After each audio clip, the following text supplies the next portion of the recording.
À l'occasion de la Journée mondiale de la solidarité ce samedi, on revient sur l'aide aux sans-abri dans la métropole. Malgré le confinement, les particuliers peuvent faire appel à des collectifs pour transmettre leurs dons. Repas chauds ou produits d'hygiène, le mouvement Pour eux se propose de les amener en vélo au SDF à la manière d'un livreur dans la restauration. Clément Paulin est allé dans le centre de Lille pour suivre l'un de ses bénévoles. Dans son uniforme de scout, Pierre monte sur son vélo, un repas dans son sac. Un peu comme un livreur, il cherche un sans-abri à qui l'offrir. 2 yaourts, du pain, du fromage et une compote maison, des gaufres au chocolat.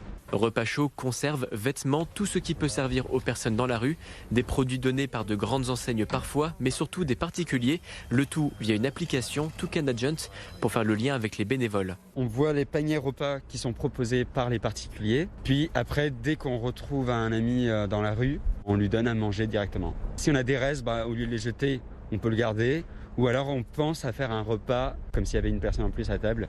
Et la démarche séduit dans la métropole où près d'une centaine de livreurs ont apporté leur aide. Une envie partagée par les cuistots, comme on les appelle, qui ont eu envie de s'engager. En fait, je l'ai connu pendant le premier confinement parce qu'il y avait les distributions de gâteaux notamment. Et c'est une copine qui faisait des gâteaux et qui remettait du coup à l'association pour distribution. Il y a beaucoup de monde en difficulté à Lille malheureusement. Et du coup, oui, depuis que je suis à Lille, je suis plutôt sensibilisée à cette cause. Avec le froid qui approche, Pierre va continuer à sillonner les rues lilloises en quête de donneurs et de sans-abri. Les curieux, eux, pourront suivre les livraisons sur les réseaux sociaux pour en voir les résultats.